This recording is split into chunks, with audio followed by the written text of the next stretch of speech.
She watched everybody else that came up here, and then she started texting when I got up here. It's not gonna be special. Don't worry about me. I can't understand you either. I love how y'all got people. Is this thing on?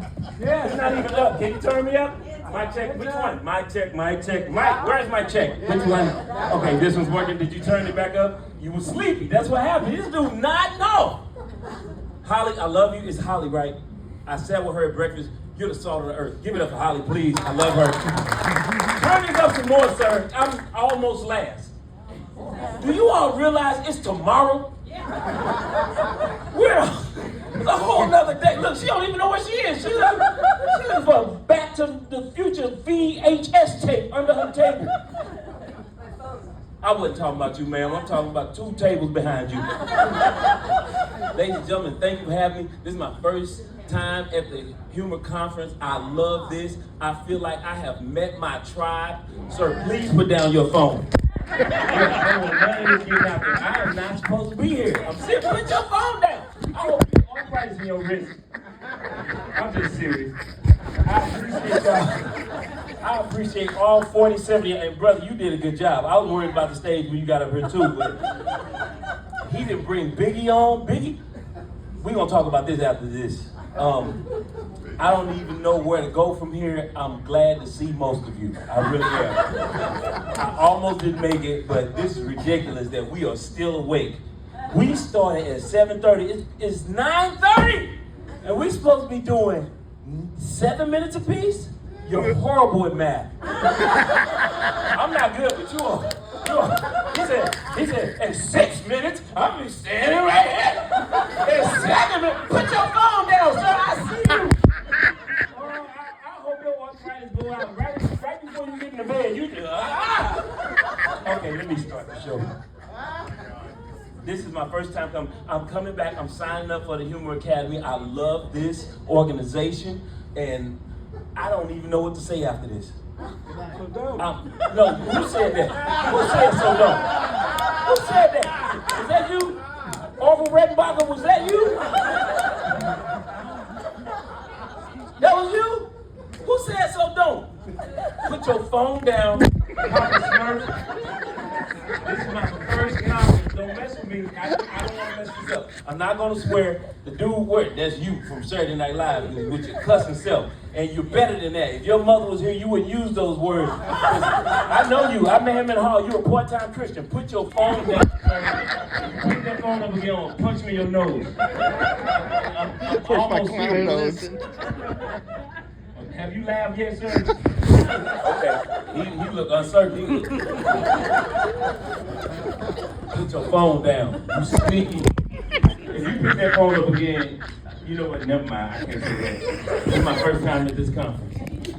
I will not mess up this opportunity. I hope to work with a lot of you after this. I appreciate watching you all be humans. Stacy, you are the best and the worst person I've met at this conference. She didn't tell me we were doing comedy jokes, marathons in a circle in a time continuum. It's Sunday already. Go to bed, people! I've been loving comedy since I was a kid. I used to try to sneak into comedy shows. I was too young to get in. I had to use my best friend ID. My best friend, ugly as hell. He's so ugly when I used his ID, I had to make faces to pretend I was him. I'm at the front door of the comedy club, holding up his ID. Thank you for appreciating that, brother. I know you can't see me because I'm black and there's not a lot of light up here, but thank you for holding on to that. Can y'all celebrate y'all reunion after I'm done, ma'am? I'm almost finished. Up here making lesbian love in the front row. Be still. Oh, my God. That's a hot pocket right there, ma'am. I'll wrap this up. I like this opportunity. Any questions before I go? Anybody? Yes, ma'am. Never mind. Think about it. What's up, sir? She's still downloading. What's up, Saturday Night Live? Where are you from? Wait, what? I said, please quit your day Quit job. my day job. Okay, I'll quit my day job. You don't want to know what I do for a living. Where do you come from? Because he said you came from afar away. No, he said I came from Missouri. I'm from the Show Me State. I'm from St. Louis, Missouri. That's where I'm from. We got the best barbecue and the worst crime rate in American history. We have a lot of different culture, but you don't hear about it. You just hear about the crime.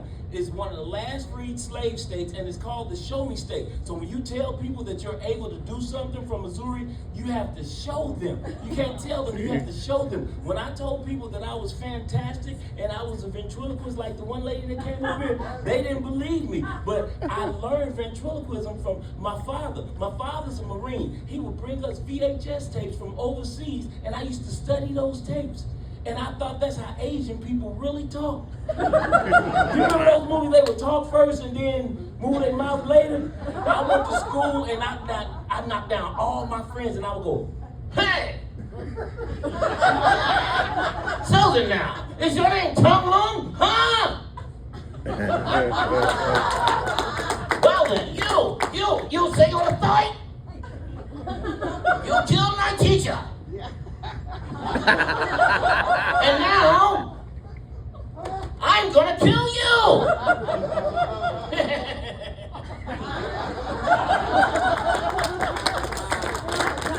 That's where I'm from. And because we already went into overtime tonight, I'm done. God bless you tonight. I'll see you all. Thank you.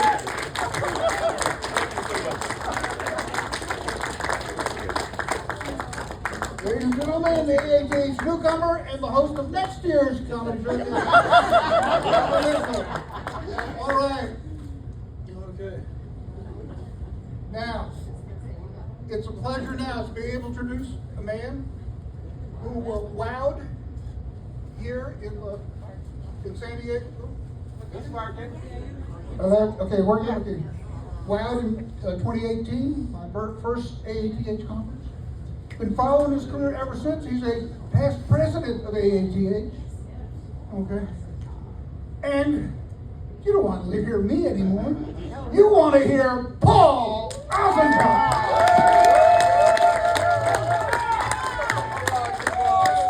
Stay close, man. I'm going to need you to read something at the end of this real quick, okay? Yeah, all right. But you don't, I mean, have a seat right now. You don't. Yeah. One more time for Kevin Heart Attack over here. That was awesome, man. You got energy up in here. Yeah, my name is Paul, which I found out not long ago in Latin actually means little one. Which, yeah, I wish that wasn't funny. But, yeah, that's, it kind of, I always had kind of this complex about being a short guy, especially when I was in college. Because I felt like I was never going to get a girlfriend, because the girls were always getting ready to go out to meet these guys that are tall, dark, and handsome. I never heard women getting ready like, all right, tonight, I'm going to find a guy that's like squatty, and like hairy, but bald still something. Looking for like a really handsome Gollum. Never really got that, you know, so for me, it was like, I would try to talk to girls, but it was more like a sales pitch, like selling them on the idea of being with a short dude. You know, I'd be like, oh, hold on, you know, hear me out. Like, short guys live longer, and I'll take up less room in bed, and I'll always let you drive. Because I got to stay in my car seat. So it worked out all right. It worked out good enough, like, I've been married now almost 20 years. Yeah, I met her at a Home Depot. She was measuring.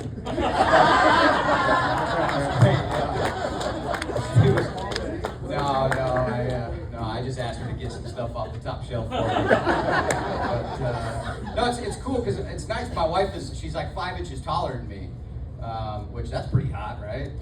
5 inches taller, it makes her the perfect height to put my bag in the overhead bin for me when we're traveling, which is sweet. I'm like, oh, thanks, honey, you're so tall. Love you. I like traveling, like, you know, flying here, like being a small guy, like I love, like they give you those like little mini bottles of wine or little mini bottles of booze. I like to just hold them. Like, now I know what a normal sized man feels like. I'm a giant, my little legs dangling off the seat, you know. You want another Jack Daniels? I don't know, man. Getting older, like, you know, we've been married a long time, and things change. Like, our bodies change. I was trying to convince my wife to get implants, and she wouldn't. And I was like, oh, but babe, you would look so hot with a nice full set of teeth. No, I can't talk. I can't, like, everything for me, like some guys age like really handsome, they get these like nice deep wrinkles in their face, but my face is just slowly just sliding off like a piece of pizza. Like I have these eyelids, my eye doctor was like, sir, your eyelids are becoming a visual impairment. I was like, yeah, tell me about it. You know, it's like I have these like foreskin just slapping me in the eyeball. Like I have the same view for my eyeballs as I have for my guy balls. It is not. It's not okay. No one. I feel like that little droopy dog from the cartoons. You know, like yeah, I don't like it. I really. So I think I'm gonna start a clinic for guys with this problem, and we're gonna call it Circumcise. Yeah. So credit cards only. We don't work on tips. I don't know. I'm from Montana, and in Montana, like I think I'm the least manly guy that lives in Montana. A lot of people don't. When I say I'm from Montana, they're like, huh? Yeah. I'm like, what does that mean? They're like, I don't know, you just don't really give Montana. I'm like, well, what do I look like I give? They're like, I don't know, tax advice probably. But I had because like in Montana, you gotta be like rugged and tough, and I sleep in socks. But I had an elk, like an injured elk on my property, and I'm like, I don't know what to do with it. So I call Fish and Wildlife, and I was like, I have this injured elk on my property. And the guy goes, well, it's on your property. You can go ahead and shoot it. And I was like, oh yeah, I already got several good shots and put them on Instagram. I just don't know what to do now, you know. He's like, no, I mean, take care of it. And I was like, oh. So now I have a pet elk.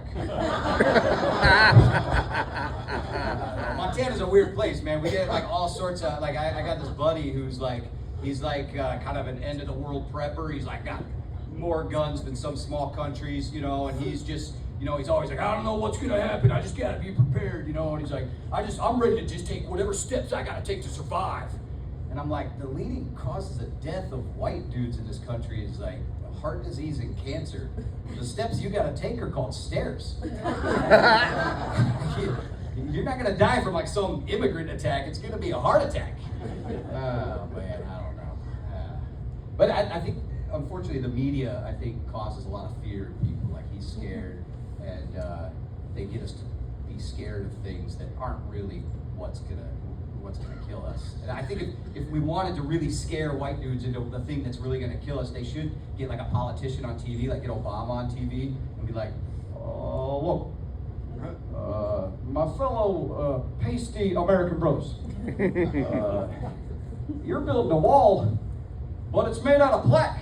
And it's in your arteries. You need to focus less on red states and blue states and more on your prostates. And I think that would probably get us thinking about the things that are actually going to kill us. All right. Well, I'll leave you with this.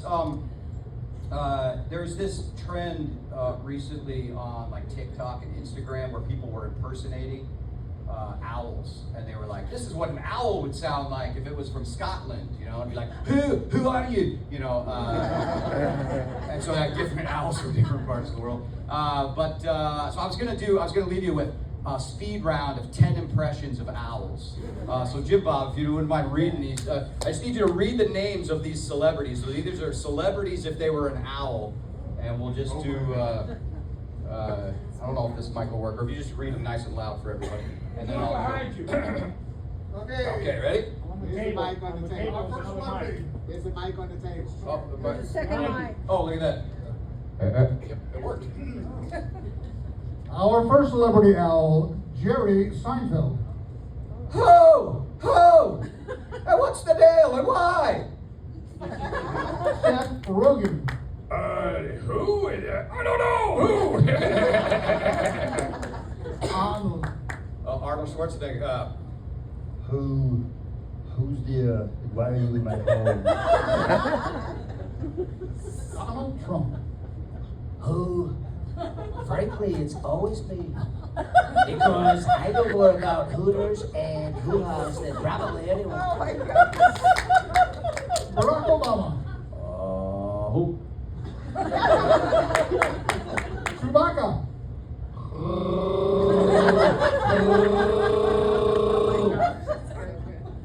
The band Blink 182. Who are you? The Grinch. Who's? I hate who's. Adam Sandler. I said, who what do you do? I know who what do you do. I know who I do. Jennifer Coolidge. Oh, oh my God. Bernie Sanders. Who's there? It's the billionaires and oligarchs who are running this country. That's who. All right, thank you, let's go. Give up the Jim Bob your house. Thank you, Will.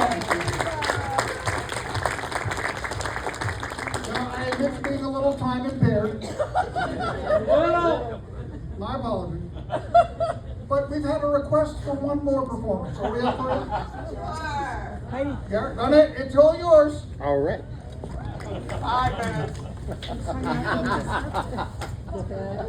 All right. Before you, one more big hand for Chris. And Chris. Take it away, guys. Oh my goodness. You don't know what he's done by handing me this mic. See, I've gotten to that age where I'm getting to go and visit hospitals and do like these medical tourism kinds of things, you know? A few years ago, I was in the hospital and they couldn't figure out what was going on with me. They took them a little while to figure out. But they decided I need an IV. Have you ever had an IV? Oh man, they're so cool. Okay, so they put in the IV. And so I got, you know, really attached walking around the halls trying to get a little exercise. You know, well, I was actually attached to it. But I started making up, to make it a little easier, I started making songs to entertain the nurses. My dripple loves me, my dripple loves me, my dripple loves me, the doctor told me so. Won't let Satan stop the drip, I'm gonna let it flow. Won't let Satan stop the drip, I'm gonna let it flow, let it flow, let it flow, let it. I don't know if any of you have ever had potassium. Potassium burns when it goes in. And it's in a little bitty bag. And when the bag would empty out, the nurse would come in the room. And I, of course, have another routine because I said, I'm trying to earn a promotion to another floor of the hospital. You know that floor where they have the dress code? You know, nice white jackets, lots of buckles and straps on it. And they said, sir, we don't have that floor in this hospital. You will when you're done with me.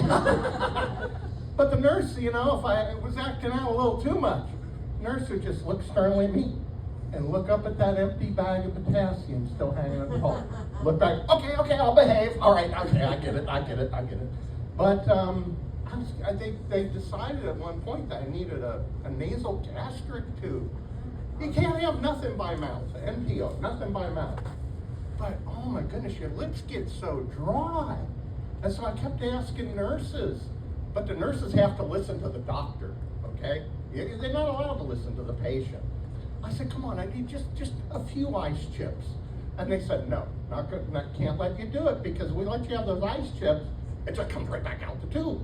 And then it pulls all the potassium out of your body. And then we got to give you another one of those bags. I'm like, okay, all right.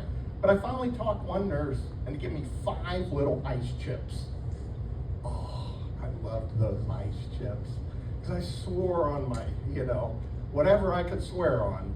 I said, I promise I won't swallow them. But, you know, I had to make them last.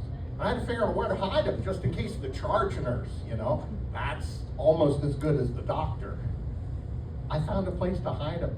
You know, that little urinal thing. Because I figured the nurse will never look in there for my ice chips. It was great, it worked. So I made those 5 ice chips last for about 3 hours. But you know, when they let me out of the hospital, well, by the way, they discovered I had neurovirus. Neurovirus was going crazy here in California at the time. And suddenly my roommate disappeared. Suddenly I was told not to leave my room because it's incredibly contagious. And earlier they let me walk all around, sing my songs with my drip pole. Big embarrassment. Well, anyhow, I got out of that situation okay. Never thought I'd end up on stage talking about it, but every time I've been in the hospital, and I've had 3 strokes, prior to a year ago, I've had 3 strokes, so that gave me more chances to go in the hospital. And the second time around, I get in the hospital and I go and I tell them a little bit about what's going on. Now they ain't messing around. My first stroke, it took 6 months before they got me to see a neurologist. They totally missed it. And I get there to the neurologist, I was so excited. My blood pressure goes real high when I'm on the way to the doctor. It really scares the heck out of them when they do the cough thing. I just said, no, I'm just excited to speak to somebody who does these kind of things. And so I told my neurologist, I said, you know, these days when you go to the doctor, they look at the screen more than they look at you. Well, I have a question for you. I go, I see you there in my chart, doctor. Did they get it correctly in my chart that I came out of the closet 3 years ago? Because you know it's California, I can identify as whatever I want. I tell them, I go, I identify as an 11-year-old, and if I behave myself, they says, I expect a lollipop. And they go, I'm sorry, sir, our clinic doesn't have any lollipops. But we might be able to find you a sticker. Yes, I love stickers. And whenever my clinic gets a new nurse, they always have that nurse call for me. But guys, by the time I get to the part about the stickers, and I go, yes! Everybody dies laughing. Well, we just gave Denise her initiation because all the rest of them know my routine by now. So. But yeah, it's a lot of fun going in. Every time I've been in the hospital, I made up new humor. By the way, you don't see any piercings on me, but I really fell in love with those IVs. I go, can I, keep this? It's the only piercing I've ever had that I like. But no, they don't let you keep them when you leave the hospital. I don't understand why. Well, I've had a couple of operations recently. That's a lot of fun. I follow a bunch of anesthesiologists on Facebook. I now know more about anesthesiology than probably half of you who are doctors, and I never want to get that general anesthesia thing. That's scary. So I went in for carpal tunnel surgery, and they offered me the IV sedation. It's like a couple of cocktails. It's real easy. And I get in there, and I'm preparing myself, because I'm a laughter yoga trainer, like Max. And I'm preparing myself for the experience, using some laughter to keep myself calm. But when I got into the operating room, they wheel my bed in there, I see the operating table, and it's got this long extension that I realize I'm supposed to put my hand on so the surgeon can work on. And instantly I feel the anxiety in my body, and the heart machine picked it up, go boop, boop, boop, boop, boop, boop, because it got real. I couldn't avoid this anymore. I couldn't hide from laughter. So they get me on the table, and of course I laughed about it, because that's now what I do as a laughter yoga trainer. And so I get on the table, and my hand's like, and I realize, wait a minute, I have a captive audience here. I can give them how to whole laughter yoga discussion, my TED Talk on laughter. So I started entertaining everybody with this full discussion of laughter, okay? They told me I fell asleep during the operation. That almost never happens on IV sedation. And so I was really surprised to hear this. Well, after you have carpal tunnel surgery, you're not allowed to lift anything heavier than a teacup for a few weeks. And they mean an empty teacup. Well, 2 days after the surgery, I had to move 40 boxes of books from one storage to another. And I ripped open one of the stitches. When I went in for my follow-up, I told the doctor, I said, I got a confession to make. And she says, yeah, I can tell. She restitched it. She said, do better this time. I said, okay, doc, now it's your turn for the confession. I'm told normally people don't fall asleep on IV sedation. But did you secretly give the anesthesiologist the little hands up sign to shut me up so you could get your work done? She says, no, he gave himself the signal. She says that I did something she had never seen a patient do before. I said, really, what was that, doc? She says, when I fell asleep mid-sentence, in the middle of a word. And as soon as I came back to, I continued my lecture exactly the word I left out. I said, doc, thank you for confirmation that I found what I'm supposed to be doing in life. Live long and laugh. Thank you for putting up with me. All right. Thank you all. Appreciate it. Let's get together tomorrow morning. I learned something about therapy. Good night. God bless.